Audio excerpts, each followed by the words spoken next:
Hello दोस्तों, स्वागत है एक बार फिर से आपका अपने YouTube channel Madhav NCERT classes में। तो दोस्तों, इस वीडियो में हम लोग बात करने वाले हैं क्लास 10th जो कि बिहार बोर्ड 2022 में देने वाले हैं उनके लिए भी, और जब भी बोर्ड देने वाले हैं, कोई भी एग्जाम देने वाले हैं बिहार बोर्ड 10th का, उन सभी के लिए आपदा प्रबंधन से वो सारे क्वेश्चन हम लोग देखने वाले हैं जो कि पूछे जाते हैं। इससे अलग क्वेश्चन एक भी नहीं पूछे जाते हैं। आपको चाहे स्कूल में एग्जाम हो या फिर कहीं भी हो, आपको ये वीडियो पूरा देखने के बाद ये पता चल जाएगा कि ये एक भी क्वेश्चन बाहर से नहीं रहने वाला है। तो चलिए दोस्तों, यहाँ पे स्टार्ट कर लेते हैं। एक एक क्वेश्चन हम लोग देख लेते हैं।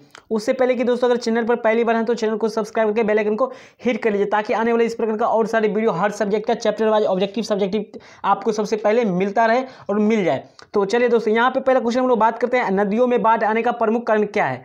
तो दोस्तों क्या है यहाँ पे, चलिए पहले एक इंपॉर्टेंट बात आप लोग जान लीजिए कि दोस्तों, अगर आप इंग्लिश मीडियम देखना चाहते हैं तो लिंक डिस्क्रिप्शन में, वहाँ से आप लोग टेलीग्राम ज्वाइन करें, जहाँ से आपको सीधे इसका जो है PDF आपको मिल जाएगा।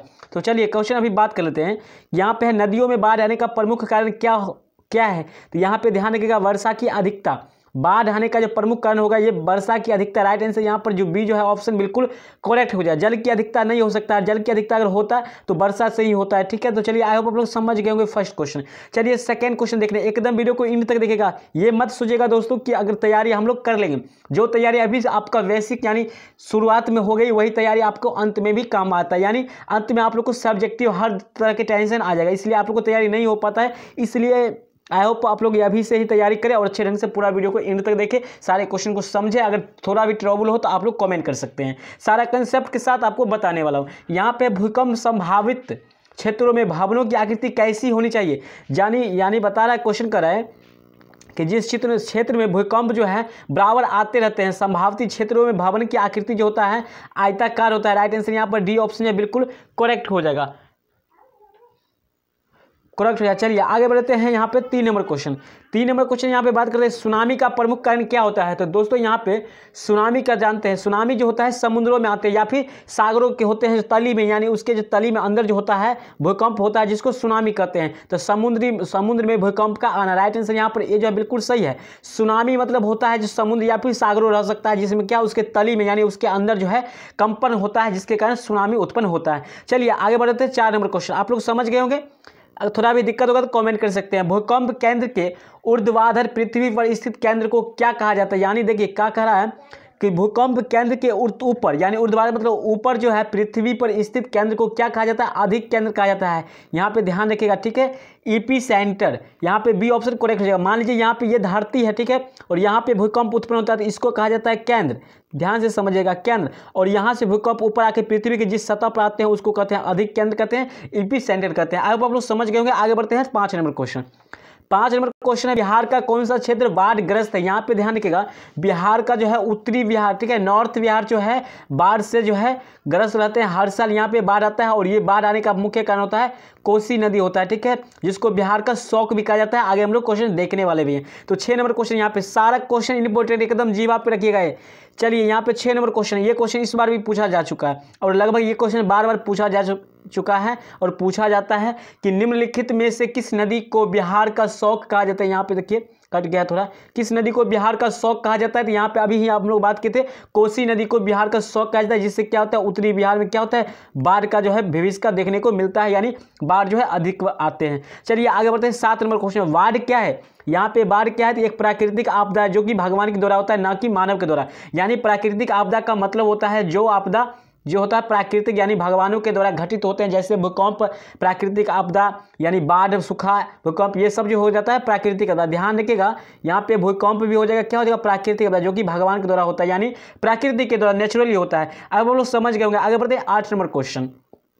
8 नंबर क्वेश्चन यहाँ पे, सूखा किस प्रकार की आपदा है। तो अभी हम लोग एग्जाम्पल ऊपर देखे थे, सूखा हो या फिर भूकंप या फिर बाढ़, ये सभी जो है प्राकृतिक आपदा, ठीक है। यहाँ पे ध्यान रखिएगा, ऑप्शन नंबर हो जाएगा, यहाँ पे क्या हो जाएगा, ऑप्शन नंबर ए जो है बिल्कुल सही हो जाएगा, ठीक है। यहाँ पे हो जाएगा नेचुरली क्या हो जाएगा, डिजास्टर हो जाएगा। चलिए आगे बढ़ते हैं दोस्तों। यहाँ पे 9 नंबर क्वेश्चन, यहाँ पे 9 नंबर क्वेश्चन है, सूखे की स्थिति किस प्रकार आती है। तो ध्यान रखिएगा, धीरे धीरे आती है, न कि एकाएक आती है, ठीक है। तो यहाँ पर सूखे की स्थिति जो है कब आती है, तो एकाएक नहीं आते, धीरे धीरे आते हैं, एकदम ध्यान रखिएगा। यहाँ पे है जो सो यहाँ पे 9 नंबर क्वेश्चन था, सूखे की स्थिति किस प्रकार आती है, तो यहाँ पे धीरे धीरे आती है। सी ऑप्शन में बिल्कुल करेक्ट हो जाएगा। चलिए आई होप लोग समझ गए होंगे। 10 नंबर क्वेश्चन बात करते हैं, सूखे के लिए जिम्मेदार कारक क्या है, तो सूखे के लिए जिम्मेदार जो होते हैं वर्षा होते हैं, वर्षा की कमी होने के कारण ही सूखा होता है, ठीक है, न कि भूकंप, न कि बाढ़, न कि ज्वालामुखी। यानी सूखे के लिए जिम्मेदार जो होते हैं कौन सा कारक होते हैं, तो वर्षा की कमी, यानी वर्षा नहीं होते हैं जिसके कारण क्या होता है, सुखाड़ की स्थिति उत्पन्न होती है। चलिए 11 नंबर क्वेश्चन, मात्र इस वीडियो में आप लोग को 20 क्वेश्चन मिलने वाले हैं, मात्र इसका 2 वीडियो देंगे। अगर पूरा 2 वीडियो देख लिए आपको 100% गारंटी करते हैं एक भी क्वेश्चन छूट जाएगा एग्जाम में, ऐसा हो नहीं सकता है, एकदम ये गारंटी कर रहे हैं, एकदम एक भी क्वेश्चन नहीं छूटेगा। मात्र आपको बस इसका एक वीडियो और दूंगा जिसमें मात्र 20 क्वेश्चन दूंगा, ठीक है। तो यहाँ पे सूखे से बचाव का एक मुख्य तरीका क्या है, तो वर्षा जल को जो है संग्रह करें, यानी वर्षा के जल को जो है कहीं गड्ढे में इकट्ठा करके एकत्रित करके रखना, ताकि हो पशु या फिर कोई भी जानवर भी उसे पी सके, या फिर किसी चीज़ में या फिर फसल में जो है पानी देने में भी सुविधा हो। तो सूखे से बचाव के लिए एक मुख्य तरीका है कि वर्षा जल का संग्रह करना चाहिए।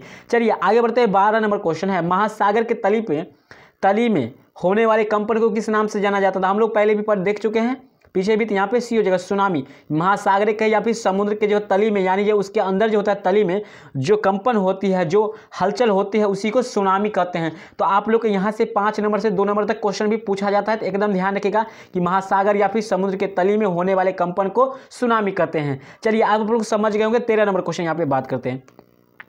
13 नंबर क्वेश्चन है, 26 दिसंबर 2004 को विश्व के किस हिस्से में भयंकर सुनामी आया था। 2004 की बात करें, जिस समय क्या होगा, यहाँ पे देख रहे हैं 26 दिसंबर 2004 को यहाँ पे बंगाल की खाड़ी में जो है भयंकर सुनामी आया था, यानी जो है बंगाल की खाड़ी समुद्र में है उसके तली में जो है कंपन उत्पन्न हुआ था, जिसको सुनामी कहते हैं। तो ये बंगाल की खाड़ी में आया था। बंगाल की खाड़ी कहाँ है, यानी कोलकाता में आया था।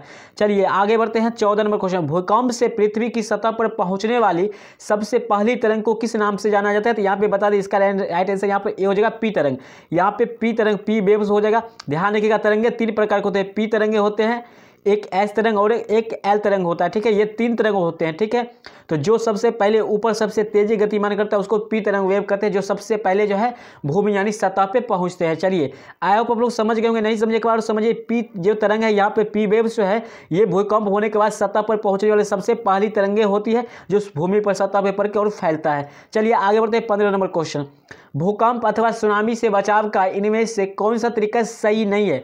यहाँ पे कह रहा है सही नहीं है, ध्यान से क्वेश्चन समझिएगा। भूकंप और अथवा या सुनामी हो, इससे बचने के लिए इसमें कौन सा तरीका सही नहीं है। तो यहाँ पे सही नहीं है भगवान भरोसे बैठे ना, ये बिल्कुल सही नहीं है, ठीक है।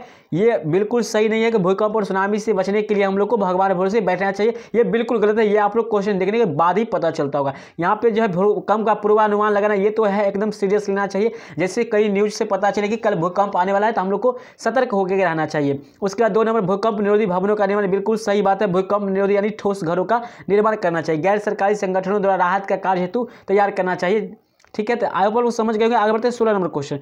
यहाँ पे 16 नंबर क्वेश्चन क्या है कि बाढ़ के समय, यहाँ पर देखिए थोड़ा बाद लिखा हुआ, बाढ़ के समय निम्नलिखित में से किस स्थान पर जाना चाहिए। तो एकदम आप लोगों को पता होगा ऊंचे भूमि वाले स्थान पर, बाढ़ के समय जो है ऊंचे वाले स्थान बांध इत्यादि पर जाना चाहिए, जिससे क्या हो कि बाढ़ से बचा जा सके। तो चलिए आप लोग ये क्वेश्चन भी समझ गए होंगे। 17 नंबर क्वेश्चन बात करते हैं। मात्र 20 क्वेश्चन बस इन तक देखिएगा, मात्र आप 2 से 3 क्वेश्चन बचा है। 20 क्वेश्चन इस वीडियो में, अगले वीडियो में 20 क्वेश्चन एकदम आप लोग को याद होता होगा। एकदम ध्यान से देखिए, एक भी क्वेश्चन आप लोग को अलग से नहीं देखना है, इसी में से हर बार क्वेश्चन रहेगा। फ्रेंड्स आप लोग बिल्कुल यकीन के साथ देखिए, एक भी क्वेश्चन आपको नहीं छूटने वाला है। यहाँ पे 17 नंबर है, मलबे के नीचे दबे हुए लोगों का पता लगाने के लिए किस यंत्र का मदद ली जाती है। एकदम देखिए 100% ये क्वेश्चन बार बार पूछा जाता है, इस बार भी पूछा गया है। तो यहाँ पे इंफ्रारेड हो जाएगा, ठीक है, इंफ्रारेड कैमरा, ठीक है, इंफ्रारेड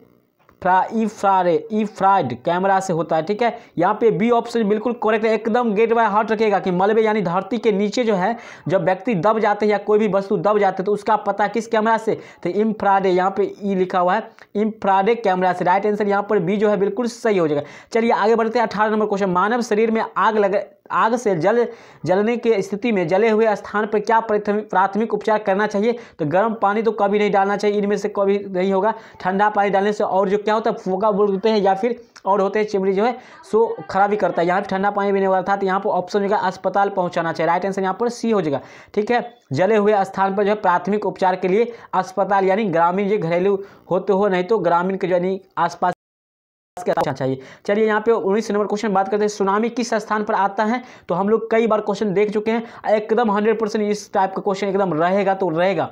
चलिए सुनामी होता है समुद्र में होता है, राइट आंसर यहाँ पर बी हो जाएगा। समुद्र है या फिर देखिए यहाँ पे सागर भी रह सकता था, एकदम आप लोग को पहले भी बता चुके हैं, समुद्र रहे या फिर सागर रहे। आई होप आप लोग समझ गए होंगे। आगे बढ़ते हैं यहाँ पे 20 नंबर क्वेश्चन। 20 नंबर क्वेश्चन, सामान्य संचार व्यवस्था को के बाधित होने का मुख्य कारण क्या हो सकता है? तो यहाँ पे केबल का टूट जाना, जो कि केबल लगा होता है संचार व्यवस्था में उसका टूट जाना होता है, अर्थात यहाँ पर ए ऑप्शन होगा, सामान्य संचार व्यवस्था के बाधित होने का मुख्य कारण यहाँ पर केबल का टूट जाना होता है। यहाँ पे चलिए 21 नंबर भी क्वेश्चन आ गया तो हम लोग को देख लेना है। अगले वीडियो में मात्र आप लोग को 19 क्वेश्चन मिलने वाला है, ठीक है, 15 से 19 क्वेश्चन मिलेगा जिसमें काफी इंपोर्टेंट होगा। संचार की सबसे लोकप्रिय साधन, एकदम ध्यान रखिएगा, इसको यादें रख लीजिए क्वेश्चन को, ठीक है, काफी इंपोर्टेंट क्वेश्चन है कि संचार का सबसे लोकप्रिय साधन क्या है यहाँ पे। तो यहाँ पे देखिए सार्वजनिक टेलीफोन हो गया, आजकल जो है सार्वजनिक टेली यानी सभी उससे बात कर सकते हैं। वैसे आप लोग यहाँ पे मोबाइल मारते कि मोबाइल सभी के पास है इसलिए, लेकिन नहीं, ऐसी बात नहीं है। सार्वजनिक टेलीफोन होता है, उस पर कोई भी लोग धरा सकते हैं, कोई भी लोग कॉल कर सकते हैं। तो दोस्तों ये वीडियो आपको कैसा लगा? आपको पार्ट 2 भी चाहिए तो आप लोग कमेंट जरूर करेगा। अगर वीडियो पसंद आया होगा तो लाइक कर दीजिएगा, दोस्तों के साथ शेयर कर दीजिएगा। तो मिलते हैं अगले वीडियो, तब तक के लिए धन्यवाद।